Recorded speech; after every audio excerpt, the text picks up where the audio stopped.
In 5, 4, 3, 2, and welcome back to the greatest show on earth. I'm Angel. I'm Junior. And today we're going to be going over If, starring Ryan Reynolds. And John Kransinski. Steve Carell? Steve Carell. God, what's that the one little girl? I love how we both said She doesn't have a name in the movie, does she? No. I mean, in the movie, yeah. For sure she has a name in the movie. They say it. B.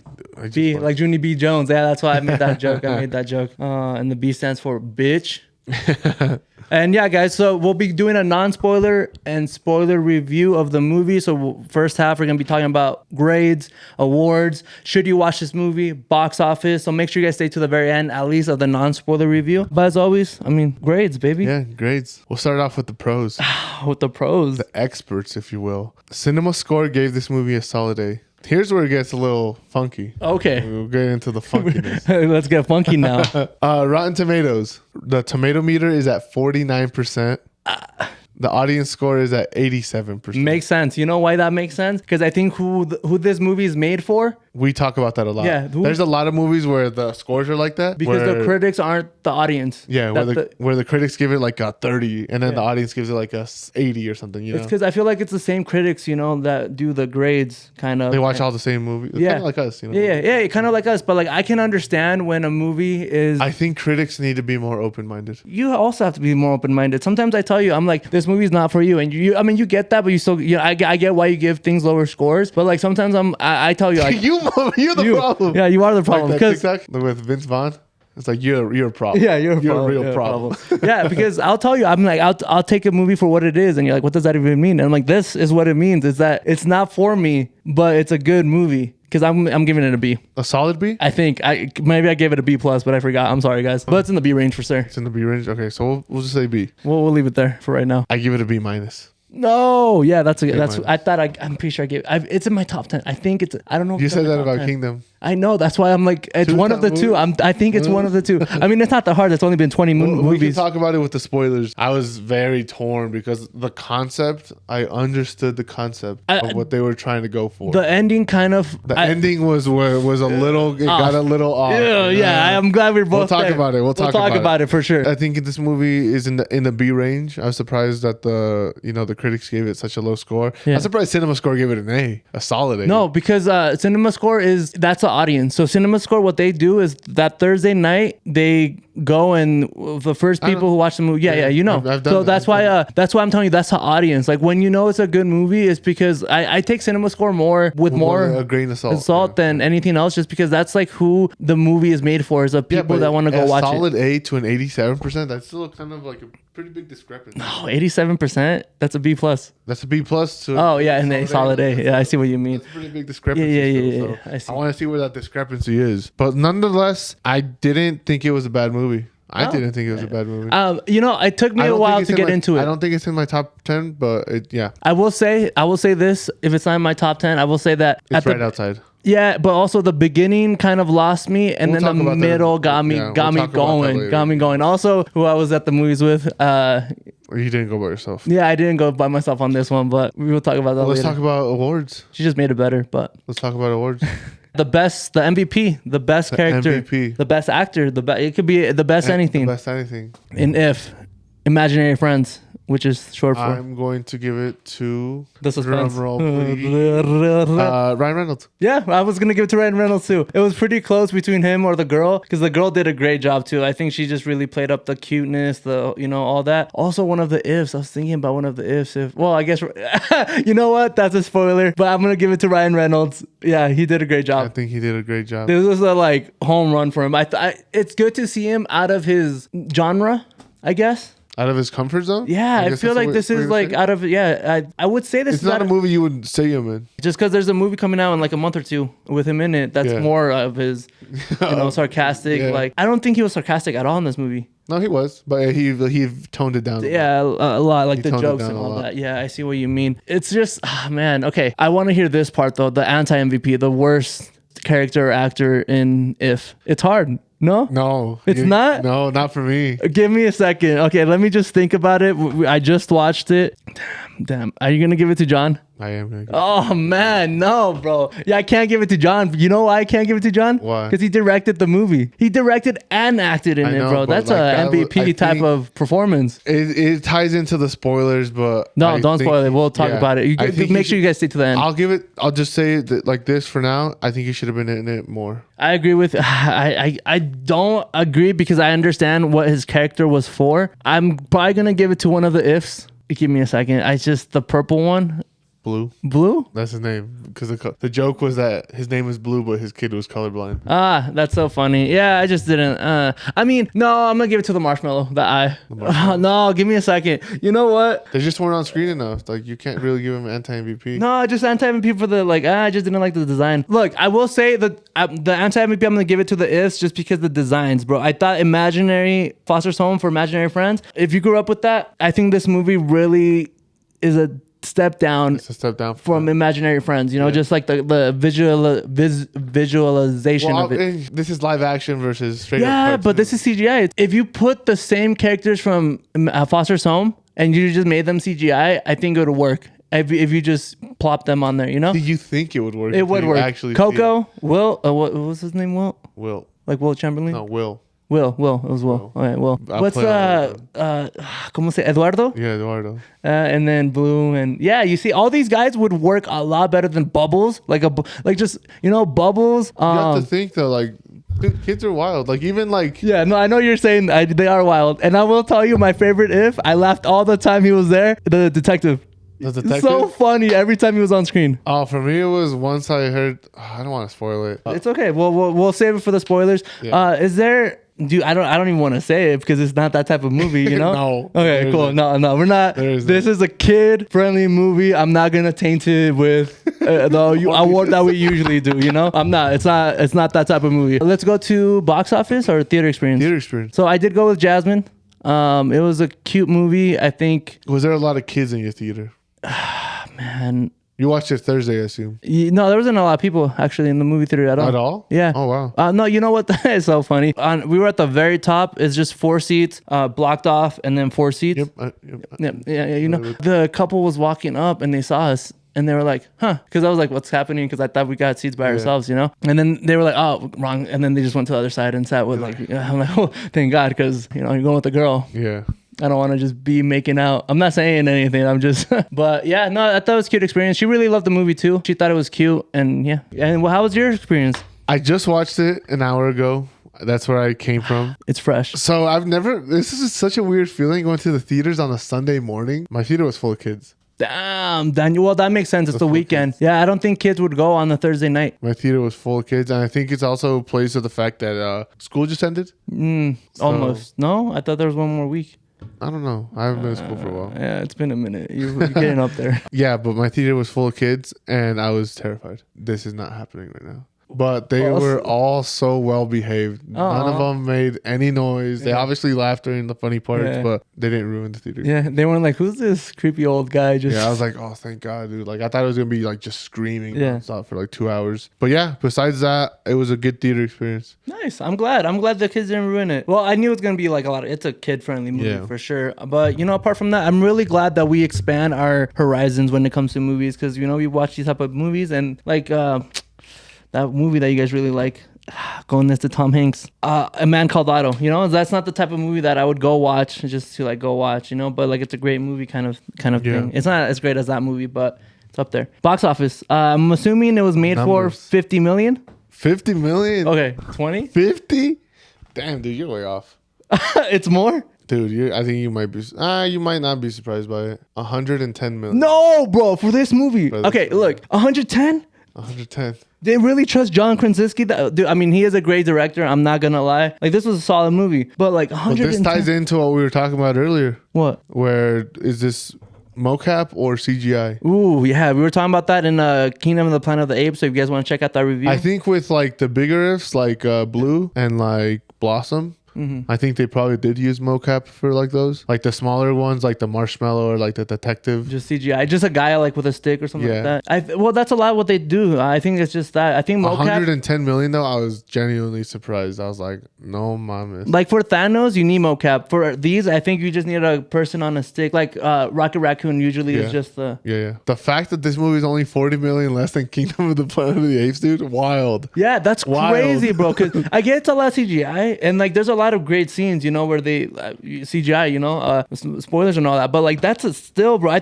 There's cheaper movies out there for like. Didn't we just talk about a movie that like seemed like it was a lot, but it was only like 80 million or something like that? I forgot. Well, I always bring up Godzilla -1. Yeah, the Japanese one. That's 14 million. Isn't that animated? No. Oh, what the hell? It's CGI. Wasn't Godzilla and Kong was the one that we just watched like 80 million? It was under 100. Yeah, for sure. Anyways, how much money? I don't think it's gonna make its money back. So no, this movie's already considered a box office flop. So no sequel. The movie is at 35 million domestically and 20 million overseas. That's not bad. I'm not even gonna lie. For a total of 55 million. That's not bad. It was projected to make 45 million domestically. Yeah. But it fell 10 million short. I think but what they're saying, obviously what hurts it is the budget. I'm not gonna say that it's bad because it's not, because like the movie experience is definitely coming down. It just sucks because there's nothing I can do about it to get people to care about movies. It's true. I mean, that's why we do this podcast. Yeah, we want to try to get people to care. No, we got to. We guys got to come out, especially families. I'm surprised that because Ryan Reynolds is a big name. Well, in the kids genre though. No, just in general, like even in like beta adults, you know, come and watch the movie. I feel like people who like Foster's Home would like be like, oh, that's a cool concept, live action, you know. Yeah. I just, you know, I wish people liked it. Jasmine really liked it. Like she really enjoyed the movie. 55 million. Total. Yeah, I think people would enjoy this movie. Should they go watch it? Yes. I think so, yes. Yeah, I think it's a solid movie. Any solid movies, I'm going to tell you to go watch it because it's a fun experience. Yeah. And it's a short movie. That's what I really loved about it. An hour and 44 minutes. It wasn't too long. We got out of there like 2 hours. Perfect. Didn't overstay its welcome. Loved it. Perfect. Well, we'll talk more about that in the spoilers because it is the sponsor of today's video. That's Pop. That's me. And that's me. And that's the guy. Daniel. I don't know if you guys know, but Daniel's not here right now. But if he was here right now. He's invisible right now, actually. Yeah. Perro. If he was here right now, he would tell you to like and subscribe. And that if watching is in your thing, go ahead to Apple Podcasts, go to Spotify, listen to us, watch us. Daniel would also tell you to give us 5 stars. He would. I think he would. And he would tell you please, because he doesn't want to work anymore. Please. He's honestly begging right now. And I'm like, hey, bro, stand up. You're more than that. Embarrassing yourself. Please. No, dude. I appreciate you guys' support and everything. The summer blockbuster is coming up. I know we're going to be a little busy this summer, but we're still going to be trying to come out with these reviews. Don't worry, we haven't forgot about TikToks or uploading or anything. Yeah. We've had a lot going on, so it's been please rough. be patient with us, guys. Look, I'm doing the long forms, and that's what matters too. Appreciate you guys sticking with us. I really do. And the polls, I did one poll this week, and I was like, fuck, it's okay. That brings us to the spoiler zone. You already brought it up. Runtime. I think it was 144.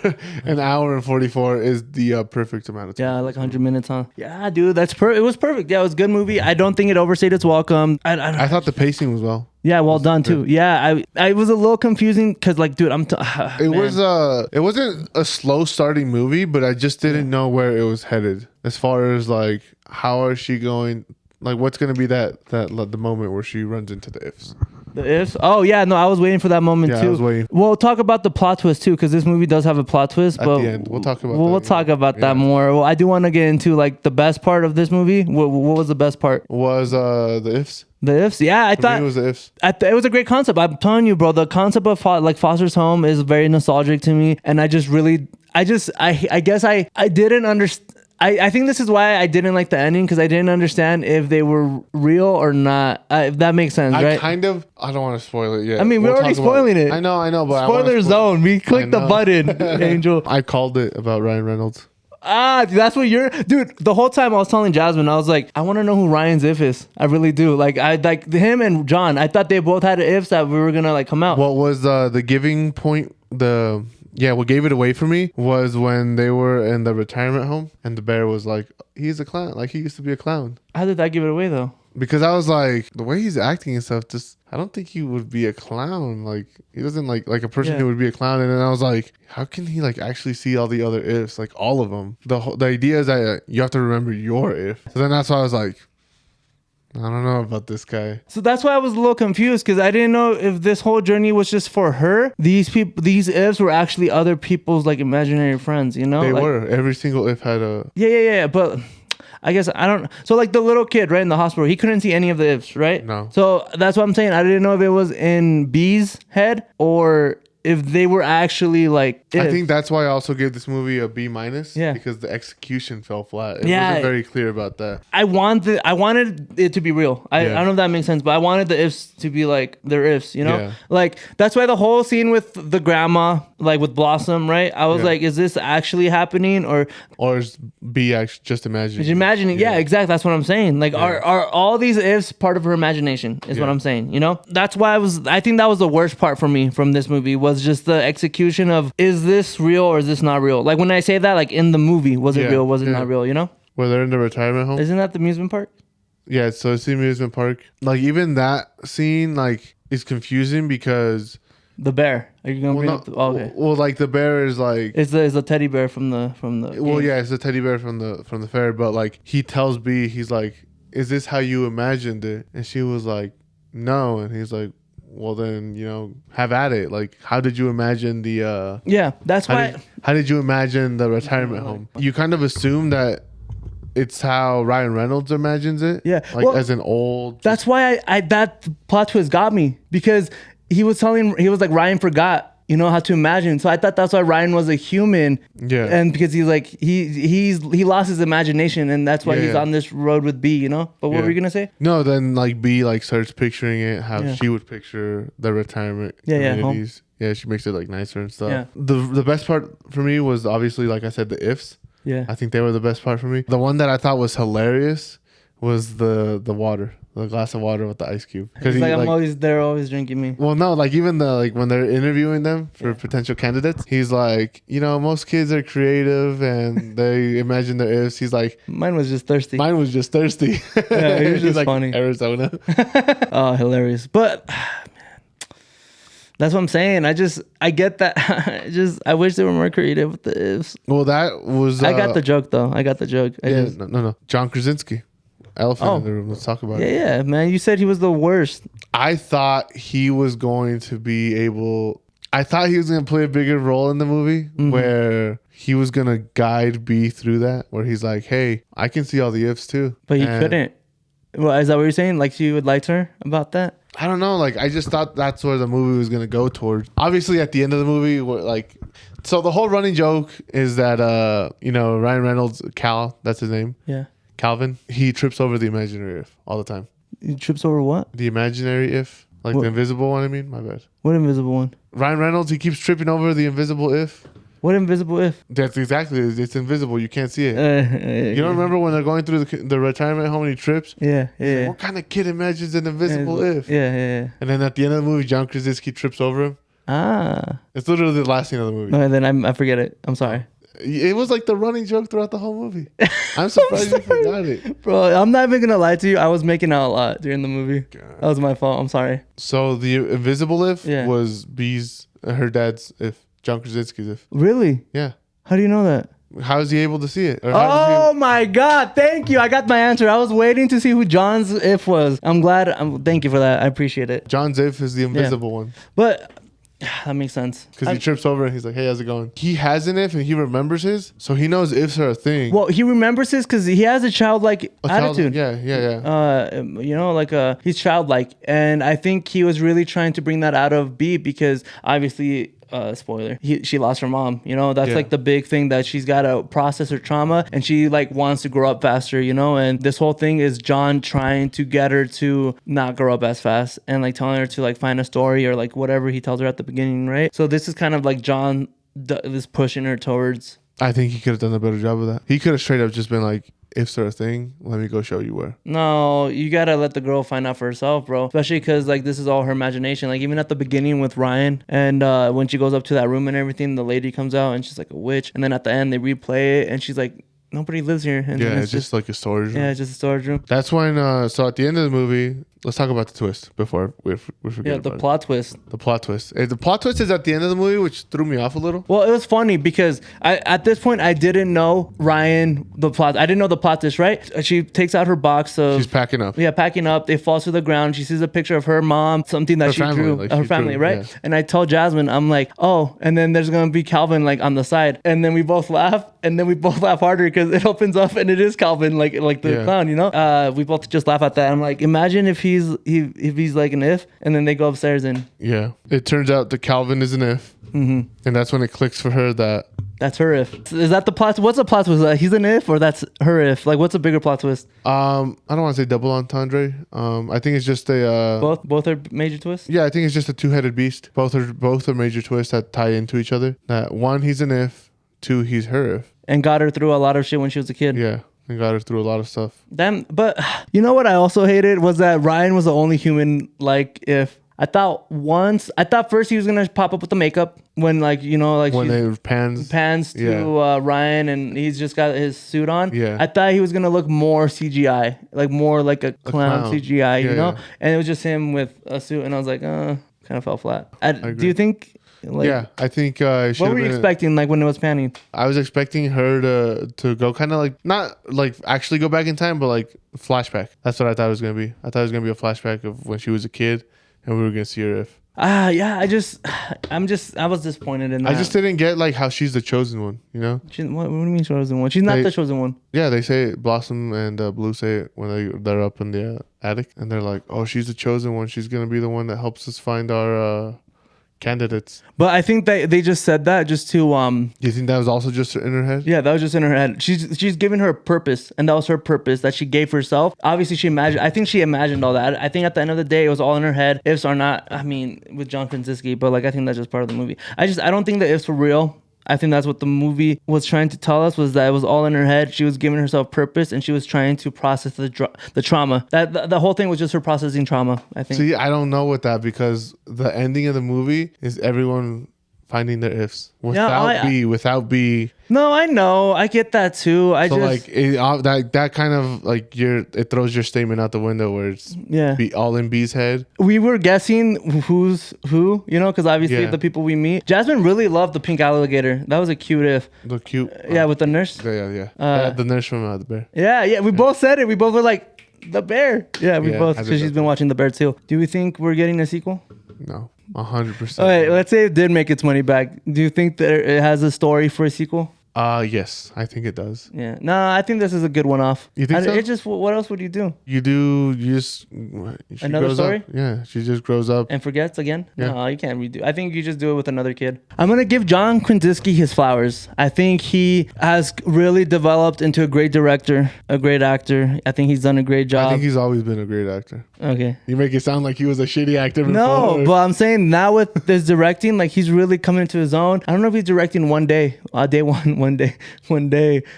I don't know. He might have some involvement in it. Oh, he's definitely an executive producer. I just don't know if he's a director. Yeah, director. Yeah. I mean, I need to look that up. But we do have the next movie that's coming out. Do you have anything else on the movie that you want to talk about? I get the idea, but the execution I think just fell a little flat. I think it was a solid movie. It was a solid movie. That's what I'm telling you. The ending was confusing. Usually for me, I'm a big ending guy. So like if the ending doesn't, I usually give it a bad score. But I really did enjoy the concept. I enjoyed like where it was going. And even the plot twist, like really did like the plot twist. I just hated that I couldn't get if... Like even the scene where they're at like the bank. Yeah. And Blue finds his other? His old... the old kid. Like is that in B's head too? That's what I'm saying. That's why I'm confused, bro. And I don't want to be thinking about it that much.